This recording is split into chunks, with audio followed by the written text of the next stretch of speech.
everyone, my name is Tara and this is my informative speech about Disneyland. Disneyland is one of the most well-known theme parks around the world, and it started as just a dream and turned into something that will never be finished.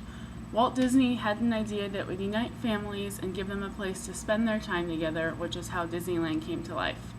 The park was originally opened on July 17th in 1955 on a small 160-acre lot in Anaheim, California. Walt's idea was to create magical experiences where imagination can never run out. On opening day, there were 18 functioning attractions, some of which are still in the park today, like the Jungle Cruise and Mark Twain's Riverboat. Opening day went anything but smoothly for Walt, and it led reporters to deem the day as Black Sunday because several things went wrong, not showing a promising future for Walt's dreams. Originally, July 17th was supposed to be a soft opening for crew members, family, and friends, but the tickets that were given out were counterfeited and more than 28,000 people showed up for the park's opening. There was a lack of food in the park, and they had not many working water fountains because the plumbing was on strike, and they also had several attractions that broke down. But that didn't lead people astray because there was almost 14 million visitors in the first year. As the popularity grew, Disneyland began to expand, with its first stop being across the country in Orlando, Florida, where Walt Disney World was built.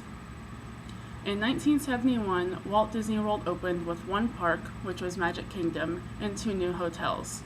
Later on, in 1982, the second park at Walt Disney World opened up, which was Epcot.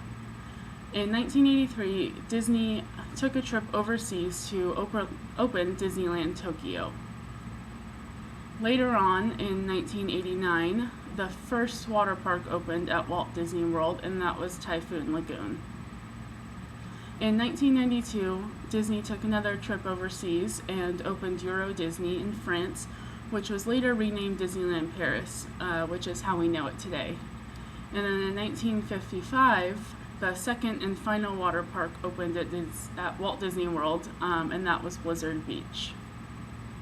Walt Disney World continues to expand as its last park is opened in 1998, which is Animal Kingdom. And Animal Kingdom is the largest park out of all the parks at Walt Disney World, and I believe it's approximately 500 acres. And later on in 2001, Disneyland went back to Tokyo and they opened a second park there as well as some hotels.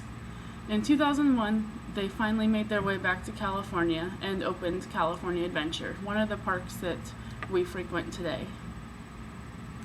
In 2005, Disneyland decided to go to Hong Kong and they opened a park there. And they also stayed over in that area working on Disneyland Shanghai, which is expected to open in the spring of 2016.